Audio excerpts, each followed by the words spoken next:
Assalamualaikum warahmatullahi wabarakatuh. Waalaikumsalam. Alhamdulillah, bersyukur kepada Allah Subhanahu wa taala atas segala limpahan rahmatnya. Pada subuh hari ini kita berjumpa kembali setelah 2 bulan istirahat, bulan lebih istirahat dari kajian subuh. Hari ini tanggal 26 Syawal kalau nggak salah. Ya, yang belum Syawal dan Syawal masih ada lagi masalah. Yang kedua, salam serta salam kepada besar Muhammad sallallahu alaihi wasallam. Allahumma shalli ala sayyidina Muhammad wa ala ali sayyidina Muhammad. Mudah-mudahan kita yang selalu bersalawat kepada Rasulullah di akhirat kelak nanti mendapatkan syafaat darinya. Amin Allahumma amin. Bapak Ibu dirahmati oleh Allah, agenda kita malam hari ini Subuh. ringan-ringan saja. Subuh. Subuh ini subuh yang dahsyat, gitu kan? Kita acaranya halal bihalal, harusnya nak makan-makan tadi, takutnya makan-makannya centong dipegang pula, ada corona dan sebagainya gitu ya. Makanya ada ringan-ringan saja, ada snack ada nanti seperti itu. Baik, Bapak Ibu rahmati Allah, kita buka pertemuan kita dengan nama basmalah. Bismillahirrahmanirrahim. Mengingatkan ba'da tidur. Alhamdulillahilladzi ahyana ba'da ma amatana wa ilaihi nusyur. Hari ini ada teman-teman dari Pejuang Subuh Jambi, kemudian Baikat Subuh. Baikat Subuhnya berdirinya kapan? Berdirinya sejak pukul 4.00. Kalau yang lain kan sejak tahun segitu gitu ya. Ini enggak, sejak pukul 4.00 gitu.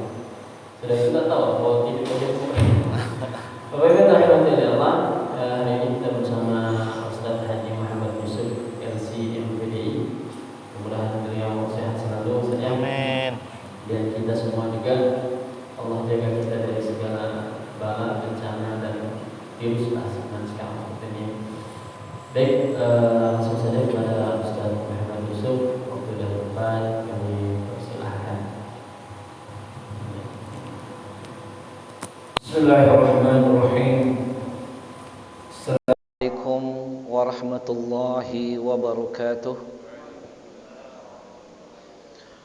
Alhamdulillahi wa kafa.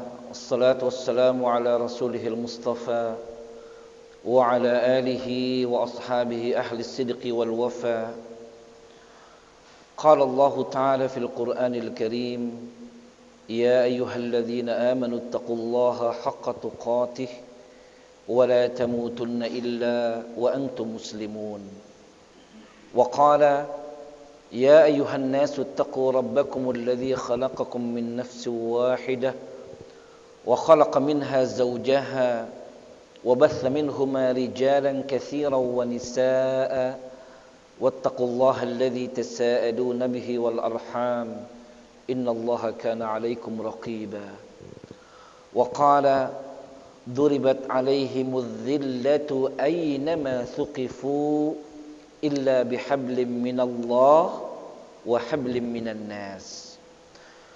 أشهد أن لا إله إلا الله وأشهد أن محمدا عبده ورسوله. سبحانك لا علم لنا إلا ما علمتنا إنك أنت العليم الحكيم. رب اشرح لي صدري ويسر لي أمري واحلل عقدة من لساني يفقهوا قولي. Bapak Ibu jamaah hadirin hadirat Masjid Raudhatul Jannah, semoga kita semuanya dimuliakan Allah Subhanahu wa taala. Amin ya rabbal alamin.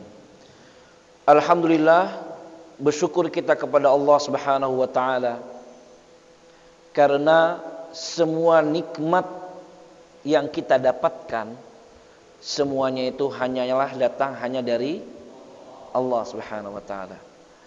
Maka wajib bagi kita bersyukur, baik dalam keadaan lapangkah atau dalam keadaan sempitkah, dalam keadaan senangkah atau dalam keadaan susahkah, maka kita sebagai hamba Allah wajib bersyukur kepada Allah Subhanahu wa taala dengan senantiasa lisan kita selalu bersyukur dengan melafazkan alhamdulillahi rabbil alamin.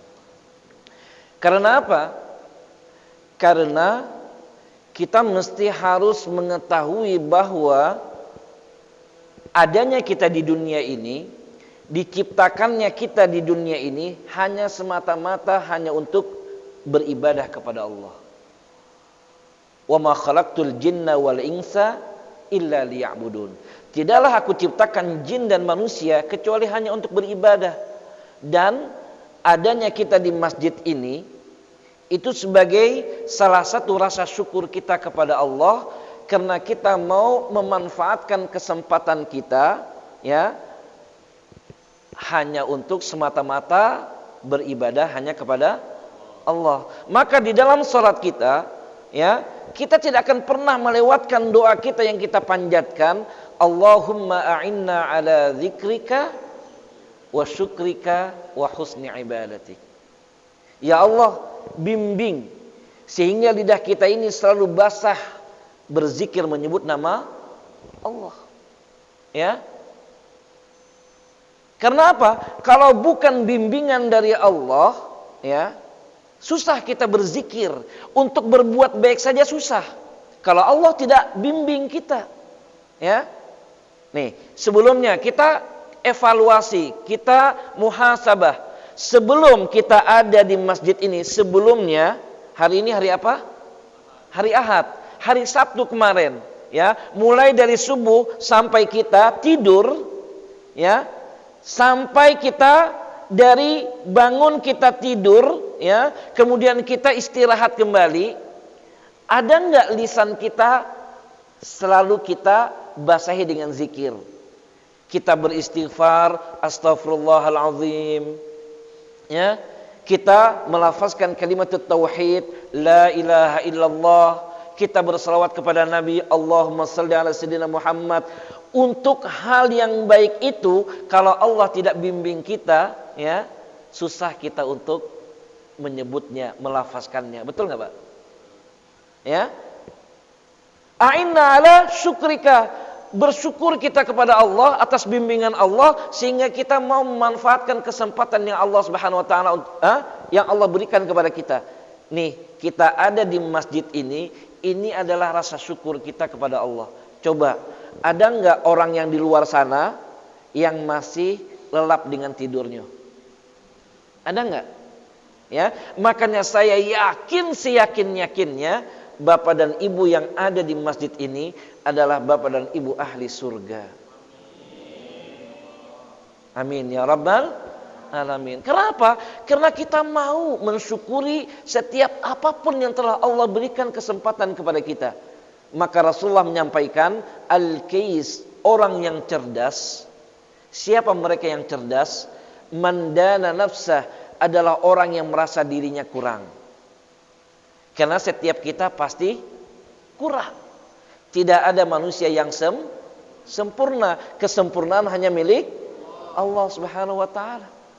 Maka ketika kita menyadari akan kekurangan kita, ya, kita cari itu di mana kekurangan kita. Kenapa? Karena kita menyadari bahwa hidup di dunia ini hanya sementara. Ini tempat kita, ya, tempat yang tidak abadi. Ya, tempat yang tidak abadi. Makanya salah satu nabi bertanya kepada malaikat Israel. Bapak dan Ibu kenal sama malaikat Israel? Pasti nanti kenal. Ya, pasti nanti kenal.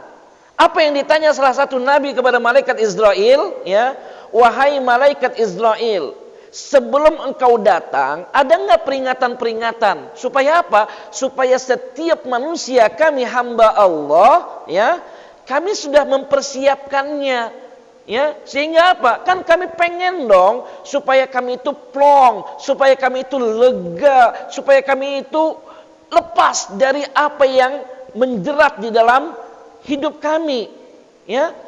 Tolong dong, ada enggak peringatan-peringatan sebelumnya? Apa kata malaikat Israel? Banyak sekali peringatan-peringatan itu. Di antaranya apa? Mata rabun, pendengaran telinga kurang mendengar, ya, rambut putih, ya, apalagi kulit keriput, gigi. Ya, itu kan peringatan-peringatan, ya, peringatan-peringatan, ya. Tapi kita juga pasti dan harus mengakui itu hanya peringatan. Kalaulah kematian tidak ada yang tahu. Kenapa Allah tegaskan likulli ummatin ajal, setiap umat itu ada batas akhirnya. Idza jaa ajaluhum, ketika ajalnya sudah tiba, la yastakhiruna sa'atan wa la yastaqdimun. Tidak ada yang bisa memundurkan dan tidak ada yang bisa memajukan walau sedetik. Sedetik pun tidak ada yang bisa, ya, meminta untuk dimundurkan, untuk dimajukan. Tidak ada kalau ajalnya sudah tiba, ya. Tapi peringatan-peringatan itu datang dan kita menyadari, maka secara kalkulasi setiap usia orang sudah bertambah, ya, maka pasti dia akan segera menghadapi kematian. Maka segeralah kita bertaubat, menyadari diri kita bahwa hidup kita di dunia ini hanya sementara. Ya, maka kata malaikat Israel, hai kau yang usianya 40 tahun, carilah bekal. Cari bekal, jangan kau sia-siakan. Walaupun kau merasa masih muda, lagi puber-pubernya nih, lagi jaya-jayanya nih. Kenapa? Karena sebelum-sebelumnya itu masih dalam tahap untuk mencari. Pas di usia 40 tahun kena klik dia. Oh ini loh dunia ini. Oh ini loh untuk aku hidup bahagia. Klik. Tapi apa kata malaikat Israel? Di 40 tahun itu berbekallah kau segera. Usia 50 tahun ditanya, mana evaluasi atas bekal yang kau cari? Di usia 60 tahun ditegaskan lagi, kalaulah di usia 60 tahun belum juga ia siapkan, ditegaskan oleh Allah, alam ya'ni lilladzina amanu an takhsha'a qulubuhum li dzikrillah. Hai orang-orang yang beriman, Kapan lagi waktunya kau mau menunggu mau usia 70 tahun, 100 tahun, 150 tahun? Ada yang usia 150 tahun di sini, Bu. Bu. Ada berapa? Hah? Jangankan 150 tahun, ya. Berapa paling tua di sini? Berapa, Pak? Ada yang paling tua di sini? Ya. Intinya belum genap 100. Maka kalau kau yang usianya 60 tahun ke atas belum juga, ya, khusyuk di dalam berzikir kepada Allah, kapan lagi? Apakah dengan yang engkau harapkan itu sampai usia 100 tahun, apakah bisa sampai ke angka 100 tahun? Betul nggak, Pak? Tidak ada jaminan. Saya, ya, kau Yusuf, sekarang usiamu sudah lewat dari 40 tahun. Kalau kau merasa kau akan menikmati nikmat 40 tahun ke depan, kau salah. Kenapa? Di usia 40 tahun itulah nikmatmu, umurmu yang sebenarnya. Karena di situ kau beraktivitas, di situ kau makan, di situ kau minum. Tapi untuk 40 tahun ke depan tidak ada jaminan walaupun selangkah. Betul nggak, Pak? Betul nggak, Pak? Kan kadang persepsi kita salah. Oh, kita masih muda, masih pengen hura-hura, foya-foya, ya. Ini adalah kesalahan yang fatal. Jelas ya, Pak, ya? Bu, jelas ya? Ini alhamdulillah kita bersyukur kepada Allah kita ada di tempat ini. Maka saya yakin sekali lagi, Bapak dan Ibu yang niatnya hanya semata-mata niatnya karena Allah dalam setiap aktivitasnya, saya yakin bahwa Bapak dan Ibu yang ada di Masjid Raudhatul Jannah ini adalah Bapak dan Ibu ahli surga. Amin ya rabbal alamin. Dan yang ketiga dari doa kita yang kita panjatkan di setiap sholat kita, a'inna ala husni ibadatika. Ya Allah, bimbing diri ini supaya ibadah kami adalah ibadah yang terbaik. Kenapa? Karena Rasulullah sudah mengingatkan, innar rajula, ada orang yusalli sittina sana, dia sudah sholat ya, dari usia dia baligh nih, dia sudah sholat, ya, sampai di usia 60 tahun, tapi tidak ada yang ia lakukan perubahan, hanya cuma sekedar selesai sholat bubar. Ada nggak, Pak? Ya, nah, orang yang seperti itu mulai sholat nih, mulai ia kenal dengan sholat sampai usianya 60 tahun, apa kata Nabi? Lam tuqbal salatuhu salatan, tapi satu pun sholatnya tidak diterima Allah. Kenapa? Apa sebabnya? Yatimmu ruku'uhu wa la yatimmu sujuduh. Ia sempurnakan sujudnya, rukuknya, tapi sujudnya tidak sempurna. Au yatimmu sujuduhu wa la yatimmu ruku'uh. Ia sempurnakan sujudnya, tapi rukuknya tidak sempurna. Intinya sholatnya asalan. Setelah sholat kabur. Nah, ini makanya nih, ya, saya sampaikan nih, kalau ada, ya, dia sudah sholat nih, tiba-tiba dia kabur, ya, itulah dia tidak mau melakukan perubahan, dia tidak butuh, dia merasa paling hebat. Orang yang merasa paling hebat itu celaka. Tapi kalau dia merasa kurang, ia cari di mana kekurangannya, ya. Apa yang menyebabkannya? Pas ketika sebelum aku sholat aku biasa-biasa aja. Tapi kok ketika aku sholat, aku takbir Allahu Akbar. Namanya takbir apa? Takbiratul ihram. Ingat, takbiratul ihram. Takbir dengan kita melafazkan Allahu Akbar. Ihram dari kata ahram yuhrimu ihram.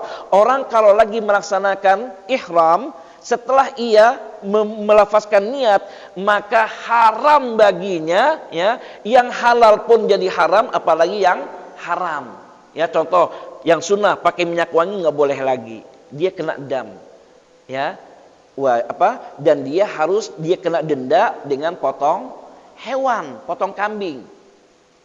Itu yang melanggar, ya. Padahal, ya, dia hanya pakai minyak wangi. Tapi ketika ia sudah lafazkan nawaitul umrata wa ahramtu biha lillahi ta'ala, aku niat umroh dan aku haramkan apa yang diharamkan oleh Allah kepadaku hanya karenanya, maka pas ketika kita melanggar, kena dam kita, ya. Ini ada nyamuk, tiba-tiba kita pukul, ya, kena dam. Kenapa? Karena tidak boleh lagi, ya, kita tiuplah. Supaya apa? Supaya kita terhindar dari semuanya. Sama juga dengan salat, ya. Apa maksudnya takbiratul ihram? Ihram artinya diharamkan bagi kita untuk kita tinggalkan semua aktivitas yang berkaitan dengan dunia, baik yang besar maupun yang kecil. Ini pas ketika kita takbiratul ihram, Allahu Akbar. Aduh ya Allah, ngantuk nih sholat subuh ini. Kalau setelah selesai sholat subuh, ya, saya nanti di rumah pengen minum kopi cappuccino. Kalau sudah minum cappuccino, masya Allah pasti segar. Kalau sudah minum cappuccino, apalagi diiringi sambil makan. Nih habis ini halal bihalal. Tadi kata Ustadz Arifan Fajri ada makanan kue. Saya mau datang nih, sholat subuh kan ada halal bihalal. Habis sholat subuh makan. Ada enggak yang sholatnya tadi kepikiran seperti itu?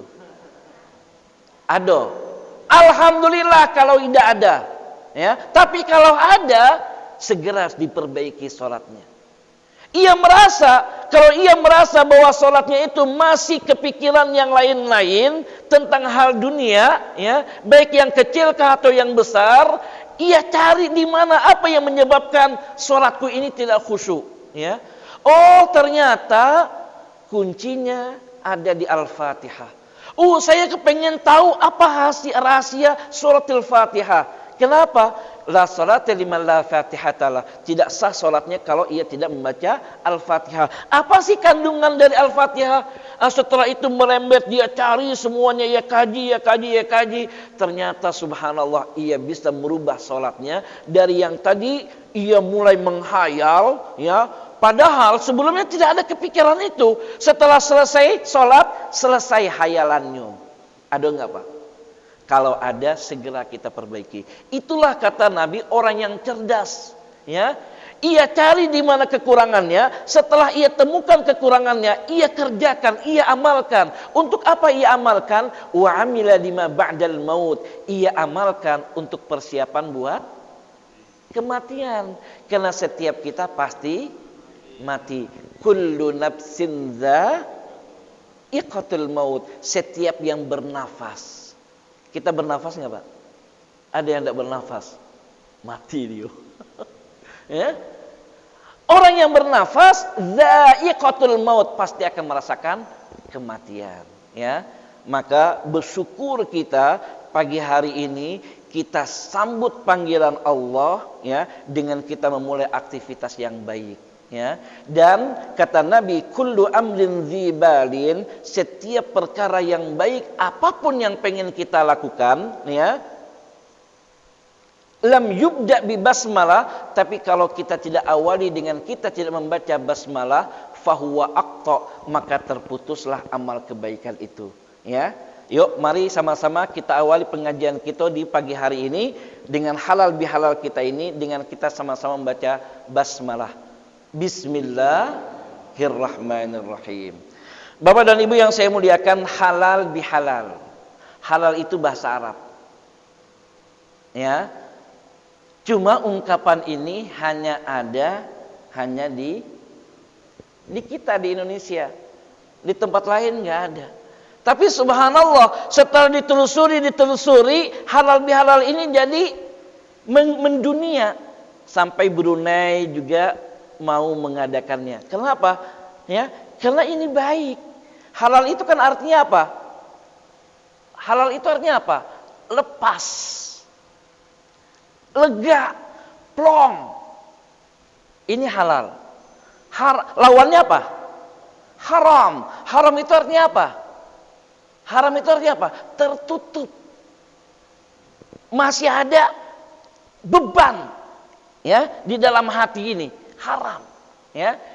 Karena kita menyadari bahwa manusia itu tidak sempurna, maka manusia itu, ya, itu sinonimnya namanya insan.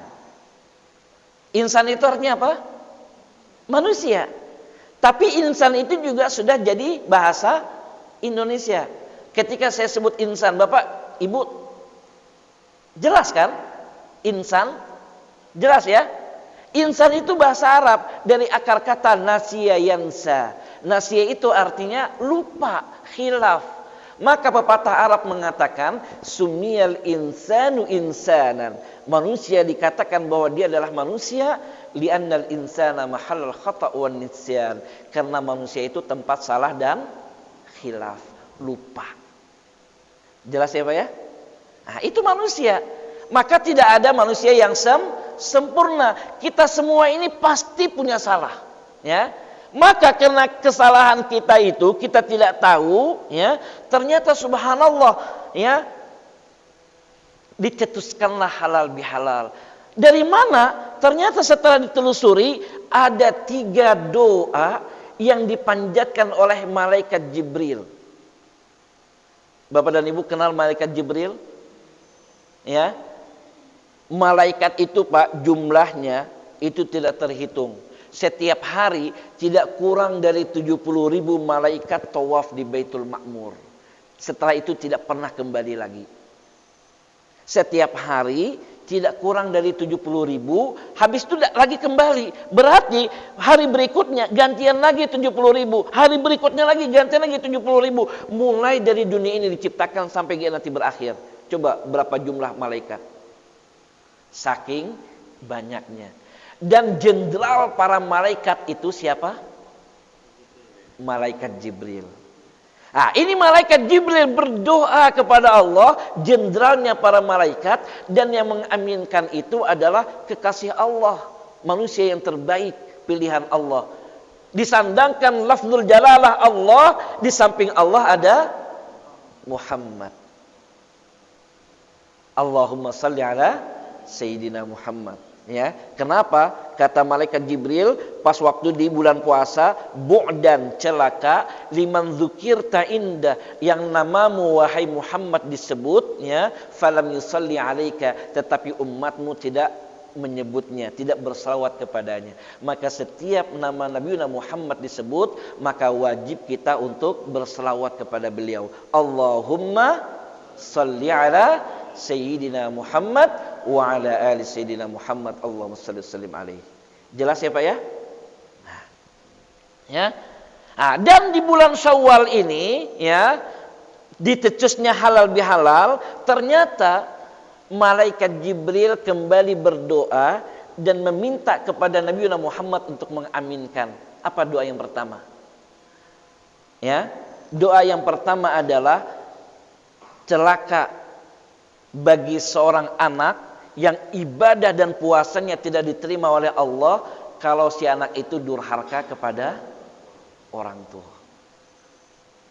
Ya, nih kita sebagai anak, ya, kalau orang tua kita masih ada, maka anak yang tinggal di perantauan, ya, sanggup untuk balik buat sungkeman, minta ridho, restu, ya, supaya apa? Supaya kalaulah mungkin ada tutur kata yang salah, ya, itu dimaafkan.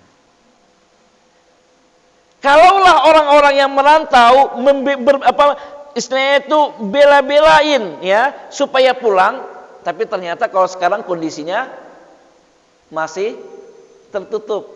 Kenapa? Corona, ya kan? Maka orang yang pulang kampung kadang suka dicegat, balik lagi. Nah, terus itu gimana? Ya, itu namanya darurat.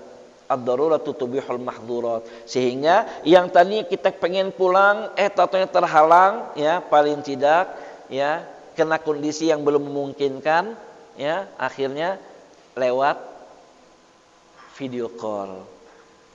Untuk apa? Untuk minta restu. Itulah anak yang baik. Kenapa? Kalaulah anaknya dia durhaka, dia ngebentak, dia mengkasari orang tuanya, sekalipun ia sudah menghadiahi orang tuanya dengan istana yang megah, apakah orang tuanya lega, senang, plong dengan hadiah itu? Tapi anaknya suka mengasarinya, membentak dia, bahagia nggak Pak? Bu, ibu sudah dibuatkan istana megah, tapi ibu dikasari, ibu dibentak. Kira-kira ibu bahagia nggak Pak, Bu? Apa yang membuat Bapak dan Ibu bahagia? Pak, saya mau nanya nih. Perhatian dia, sapaan dia, tutur kata dia, tidak mesti dengan harta. Betul nggak Pak? Bu, Ibu bahagia dengan harta apa dengan, ya, perhatian seorang anak, Bu? Perhatian seorang anak, ya. Kenapa? Karena harta ada batasnya. Sehebat apapun orang, sekaya apapun dia, istananya megah, mobilnya mewah, semuanya tuh juga akan ia tinggalkan saat ketika ia meninggal. Namanya meninggal dunia, berarti semua yang ia miliki pasti ia tinggalkan. Apa yang kita banggakan, ya? Nah, maka durhaka seorang anak tidak akan diterima ibadah dan puasanya. Itu yang pertama, ya. Ini akan nanti kita kasih kesimpulan dengan halal bihalal ini, ya. Itu yang pertama. Maka seorang anak kalau ia dengan keilmuan dia cari kepintaran dia, sampai ke tanah suci ia bolak-balik pergi haji, tapi ia tetap mengasari orang tuanya, jangan harap ia bisa mencium bau surga. Apa kata Nabi? Ilzam rijlaiha fathamal jannah. Kau urus saja kaki kedua orang tuamu, di situ kau bisa mencium bau surga. Ternyata surga itu tidak jauh-jauh, sudah ada di rumah kita, ya. Maka bersyukurlah kita kalau kita masih memiliki kedua orang tua kita, ya. Maka di bulan puasa, apa kata malaikat Jibril? Bu'dan, celaka, liman adraka abawahul kibar, seorang anak yang menemukan orang tuanya di rumahnya sampai orang tuanya sepuh, bahkan meninggal dunia, dan ia pun meninggal dunia, falam yudkhilahul jannah, tapi si anak itu tidak mampu mengantarkan kedua orang tuanya masuk surga. Celaka dia. Ya, Ayo kita evaluasi lagi. Sudahkah kita membahagiakan kedua orang tua kita, membuat dia tersenyum, ya? Kalau kau ingin mendapatkan senyuman Allah, buat kedua orang tuamu tersenyum. Subhanallah, ya. Betapa ya mudahnya kita sebagai seorang anak untuk mendapatkan surganya Allah, ya, dengan kita membahagiakan kedua orang tua. Itu kalau mereka masih ada, ya. Apakah setelah mereka meninggal silaturahimnya terputus? Tidak. Dengan cara apa? Dengan kita selalu mendoakan, ya. Setiap kita membaca kalimat Ummul Quran Al-Fatihah, kalimatut tauhid, apapun kata-kata yang baik, sisipkan doa untuk orang tua kita kalau mereka sudah meninggal dunia. Kenapa? Karena setiap anak mendoakan untuk kedua orang tuanya, naik derajatnya satu tingkat. Orang tua bertanya, "Ma hadhihi ya Allah? Kemuliaan apa ini ya Allah?" "Hadhi istighfaru man ahbabta." Ini adalah mohonan ampunan, ya, untukku kepada orang yang engkau cintai. Kenapa seorang anak betapa dia mencintai dan mengharapkan orang tuanya itu terhindar dari siksaan api neraka dan ia ditempatkan di tempat yang mulia di sisi Allah Subhanahu wa taala. Amin. Jelas ya Pak ya? Ini yang pertama Pak. Ya. Yang kedua, celaka atau tidak diterima ibadah dan puasa seorang istri yang durhaka kepada suami. Bu, tidak diterima ibadah dan puasa seorang istri yang durhaka kepada ibu. Protes nggak Bu, ini tuntunan nih, ya. Kalau ibu protes, wah nggak adil nih, ya. Terus gimana dong kalau ada suami yang durhaka kepada istrinya? Ada enggak, Bu? Baru kalau sudah disentil, oh banyak gitu ya. Tadi diam. Ya, Bu, ya. Ibu protes, Bu. Bu, kalau kita tahu tuntunan agama enggak perlu protes. Nah, terus kita terikat dong, terus kita terbelenggu dong. Kalau misalnya kami tidak diberikan kesempatan untuk menyampaikan apa yang ada di hati kami. Ibu, ya, kenapa itu disampaikan? Karena seorang laki-laki itu adalah imam. Oh, ada kok yang ibu-ibu imam. Ya, Bu. Protes lagi, Bu. Karena gini, Bu. Nah, ini saya sampaikan lagi, Bu, ya. Kalau ada yang ternyata di luar sana malah istrinya yang mencari nafkah, sementara ya suaminya hanya leha-leha saja atau tidak punya pekerjaan, ya. Bapak Ibu, kita mesti harus telusuri kenapa itu menjadi hukum, ya. Seorang suami itu secara harta waris saja dia lebih, ya, dibandingkan perempuan 2 kali, ya. Kenapa? Karena dia sebagai imam tadi, itu fitrahnya, ya. Dan berimbas kepada nanti di akhirat seorang suami dia itu bertanggung jawab untuk istri dan anak. Kalau misalnya suami dia soleh, tapi ia biarkan misalnya ia tahu dengan mata kepalanya seorang istrinya, ya, berbuat salah, tapi ia biarkan, maka si suami itu disebut dengan kategori dayus. La yadkhulul jannata dayus. Tidak akan masuk surga seorang dayus. Siapa dayus? Yang tidak peduli dengan apa yang dilakukan oleh istrinya dan keluarganya. Maka ia nanti akan dimintai pertanggungjawabnya, ya. Ya. Apa kata sang istri? Ya Allah, aku tuntut suamiku. Karena apa? Ia hanya asik dengan ibadahnya, ia dengan asik dengan sosialitasnya, hebat dia dengan orang lain, tapi ia tidak peduli dengan keluarganya, aku dan anak-anakku. Ya, maka aku tidak sudi ia masuk surga, lemparkan ia ke dalam api neraka. Itu nanti yang akan dimintai oleh seorang keluarga kepada suaminya kalau suaminya tidak melakukan apa-apa, ya.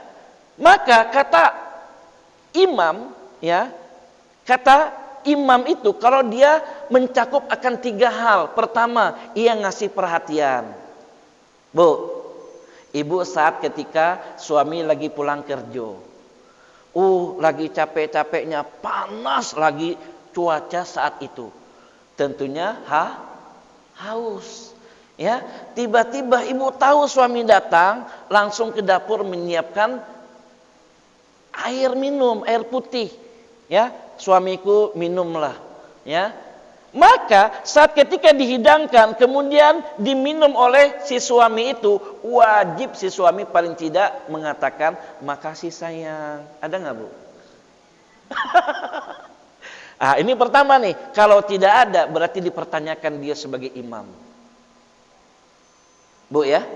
Nah, ini seorang laki-laki dikatakan imam kalau dia pertama memberikan perhatiannya. Yang kedua, seorang laki-laki dikatakan imam kalau dia peduli dengan istri dan anaknya tadi. Ia ajari. Kenapa? Karena bukan hanya semata harta benda yang diberikan kepada suami kepada istri dan anaknya, tapi juga pelajaran. Maka Allah tegaskan, ya ayyuhalladzina amanu, kalau kau mengatakan beriman kepadaku, qu anfusakum wa ahlikum nara, jagalah dirimu dan keluargamu dari api neraka. Maka ajaklah ya istri dan anakmu untuk terus meningkatkan ibadahnya kepada Allah. Jadi sang suami harus upgrade ilmu, ya. Datang ke pengajian. Ini yang sering terus mengadakan pengajian bapak-bapak, ibu-ibu, Bu. Ya, ayo Pak, kita harus evaluasi diri, ya. Terus kita cari kenapa? Karena ya kita akan dikatakan sebagai imam kalau kita bisa mendidik anak istri kita untuk mengantarkannya masuk surga. Dan yang ketiga apa? Ya, yang tadi ya. Mengajarinya, memberikan perhatian, mendidiknya, dan yang ketiga ya tadi mengingatkannya supaya dia tidak dikategorikan sebagai dayus, ya. Ini ya. Oke. Makanya itu Bu dasarnya. Tapi kalau misalnya seorang ibu, ya, seorang istri, dia hebat ibadahnya kepada Allah. Ia sudah ingatkan suaminya, tapi suaminya nggak peduli. Yang apa ada? Ia hanya hura-hura, ia hanya asik-asik dengan dunianya dia. Nanti di akhirat, istrinya tetap masuk surga, suaminya masuk neraka. Karena tidak ada ya tanggung jawabnya seorang istri kepada suami. Jelas, Bu? Bu? Ya, makanya kita terima, ya, ya. Dan yang terakhir, ya, jangan engkau terima ibadah dan puasa seorang hamba yang tidak mau memaafkan saudaranya sesama muslim, ya.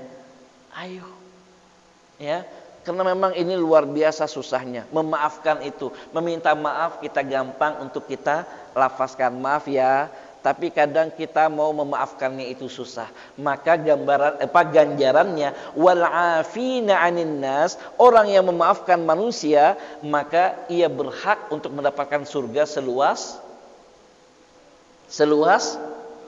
langit dan bumi. Ya. Makanya dulu pada zaman Rasulullah SAW, ketika Rasulullah lagi ngajar nih di depan para sahabatnya, Pak. Ya. Rasulullah lagi ngajar. Saat ketika mengajar, tiba-tiba Rasulullah tersenyum. Tersenyum, dia nampak gigi depannya. Saat ketika Rasulullah tersenyum, saat itu Umar bin Khattab ada di sampingnya, dan melihat ketika Rasulullah lagi tersenyum, kemudian nampak gigi depannya.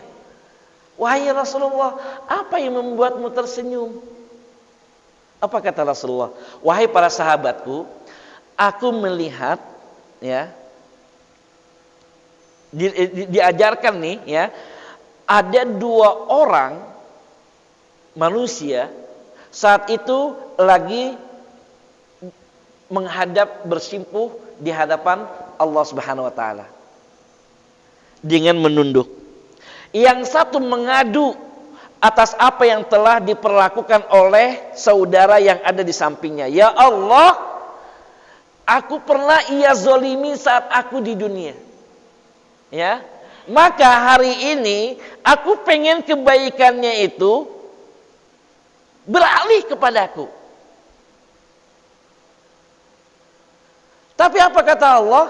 Bagaimana aku bisa mengalihkan kebaikannya? Karena dia tidak punya kebaikan sedikit pun saat ketika di dunia. Apa yang bisa aku alihkan kebaikan dia? Oh, kalau kebaikan dia tidak ada ya Allah, tolong timpakan keburukanku, kesalahanku untuknya. Ya. Nah. Terus tiba-tiba Allah Subhanahu wa taala menyampaikan, berkata kepada orang yang tadi lapor. Coba sekarang kau angkat mukamu.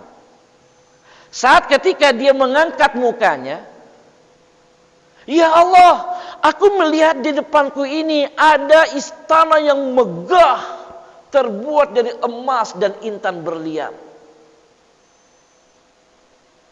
Ya Allah, istana yang terbuat dari emas dan intan berlian ini untuk siapa ya Allah?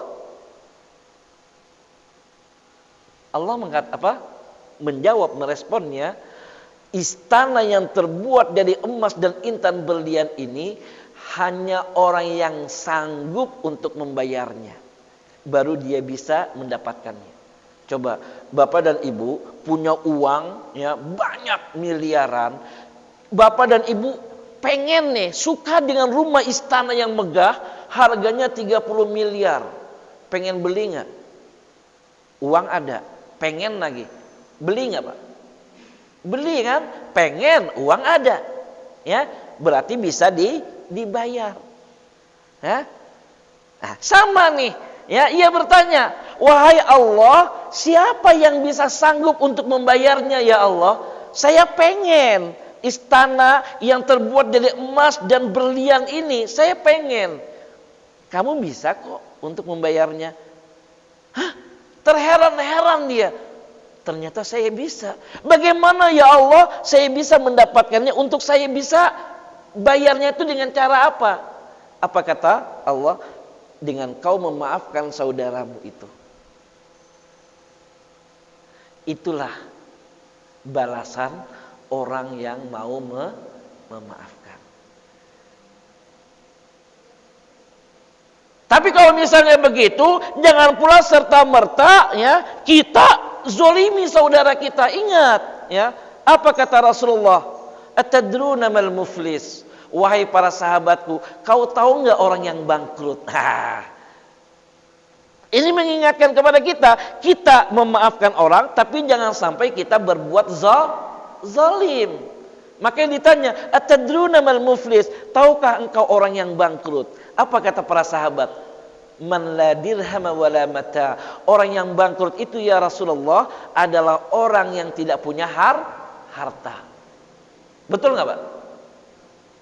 Oh, dia punya rumah istana, mobil mewah, kebun sawit hektaran, 100 hektar, bahkan 1000 hektar. Kaya enggak dia, Pak? Kaya enggak? Kaya kan? Tiba-tiba kebun sawitnya kebakaran, tidak ada satupun yang, pokoknya hangus semuanya. Ya, istananya kebakaran, pokoknya ambruk, ludes semuanya. Hartanya juga hilang habis. Bangkrutnya dia, Pak? Bangkrutnya dia, Bu? Rasulullah menyebutnya itu definisi orang yang bangkrut. Tapi Rasulullah tersenyum. Bukan itu yang ia inginkan. Yang ia sampaikan ternyata adalah orang yang bangkrut nanti di akhirat. Apa kata Rasulullah? Innal muflisa min ummati, orang yang bangkrut dari umatku kelak nanti pada hari kiamat. Ya'ti yaumal qiyamah, dia datang di hari kiamat bisalatin, ia salat dengan salatnya. Ia salat, ia beriman kepada aku, ia salat, ia kerjakan salat, ya. Wa zakatin, ia keluarkan zakatnya. Wa saumin, ia berpuasa juga, bahkan ia pergi haji bolak-balik setiap tahunnya. Cuma sayang, qasyatama hadza, ia suka mencaci maki saudaranya. Ini orang yang bangkrut, Pak. Ya. Wa qadhafa hadza, ia menuduh saudaranya berbuat zina padahal ia tidak mengerjakannya. Wa akala mala hadza, ia makan harta yang bukan miliknya. Ada enggak, Pak? Pak, orang yang makan bukan harta punya dia. Dengan keilmuan hebatnya dia, tapi ia keruk sebanyak-banyaknya harta orang lain. Ada enggak, Pak? Siapa, Pak? Bu? Para koruptor. Ya, korupsi. Wa akala mala hadza wa qatala hadza, ia membunuh orang lain. Bahkan berebut-rebutan harta warisan. Ada enggak, Pak? Orang yang berebut-rebutan harta warisan nih, ya, paling tidak dia sudah melakukan 3 pelanggaran. Pertama, ia sudah berdosa kepada Allah. Ini orang yang berebut harta warisan nih, ya. Maka harta warisan itu harus dibagi dengan adil, ya, sesuai dengan tuntunannya. Yang kedua, orang yang berebut harta warisan berarti dia sudah berdosa kepada orang tuanya yang sudah meninggalkan harta warisan itu. Dan yang ketiga, ia bisa memutuskan silaturahim kepada sesama keluarganya. Maka kata Nabi, orang yang berebut-rebutan harta warisan itu seperti ahli neraka yang lagi berjalan-jalan di muka bumi. Dia sudah disebut ahli neraka. Ya, kenapa? Karena ia lebih mementingkan harta untuk ia kuasai daripada saudaranya. Na'udzubillahi min dzalik. Ya. Jadi mereka-mereka yang berbuat zolim tadi, mencaci, menuduh, berbuat zina, kemudian memakan harta yang bukan miliknya, kemudian berbunuh, memukul orang lain tanpa sebab, tanpa alasan, tahu-taunya saudaranya dipukul, disakiti, ditendang, ya. Maka kelak nanti semua kebaikannya itu diberikan kepada orang yang ia zalimi. Kalaulah ia tidak punya kebaikan, maka kesalahan orang yang ia zalimi dilimpahkan kepadanya, lalu ia diseret, lalu ia dilemparkan ke dalam api neraka. Na'udzubillahi min dzalik. Ya. Jadi apa kesimpulannya? Bapak dan Ibu, makanya dicetuskanlah halal bihalal. Kita mungkin ada tutur kata kita yang mungkin khilaf. Ya tak? Nama juga manusia. Maka Allah masih berikan kesempatan kepada kita untuk bisa menikmati, ya, setiap kesempatan yang Allah berikan. Maka dengan ilmu yang kita sudah dapatkan, dengan ilmu yang sudah diajarkan oleh baginda Rasulullah Muhammad SAW, ya, melalui Al-Quran maupun hadis, ya, ayo sama-sama kita dalami. Dan ketika kita dulu mungkin ada salah, ayolah kita saling memaafkan.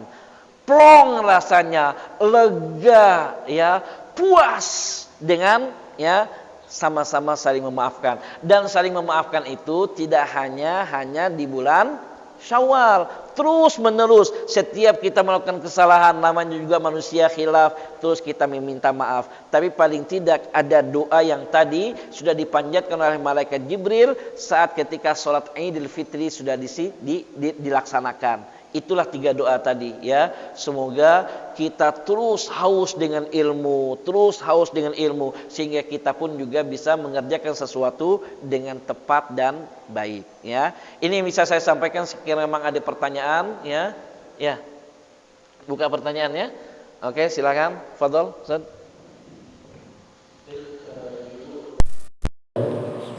Satu atau dua pertanyaan? Enggak ada, alhamdulillah. Sekarang kita Baik, terima kasih banyak Ustaz Yusuf. Mudah-mudahan apa yang disampaikan tadi bermanfaat bagi kami ini jemaah. Bapak Ibu dirahmati oleh Allah. Subuh kali ini sekalian juga halal kemudian launching jajan anak yatim, ya. Jadi anak yatim itu betul-betul kita harus perhatikan. Saya main banyak kemarin kita bantu anak yatim, ada dari ujung suku, ada juga dari masjid sini. Saya tanya nih yang orang tuanya itu gimana, tidak ada yang terakhir itu umur 2 tahun gitu kan, namanya DKT gitu. Pagi-pagi jam 10 belum mandi ya gitu. Ingus kedua, tidak ada perhatian gitu. Maksudnya susah kalau tidak ada ibu dan ibu ya. Makanya ya siapa yang harus memperhatikan kalau bukan masjid gitu ya. Masjid yang ada di lingkungan anak yatim tersebut. Nah, kalau bukan masjid, mungkin siapa yang bisa memperhatikan, maka dia harus memperhatikan. Untuk sekarang kita program yatimnya 10 dulu. Jadi 10 anak yatim, 10 paket sembako. Sembako ini 1 bulan 2 kali. Kalau anak yatim itu 1 bulan sekali. Berapa itu dananya?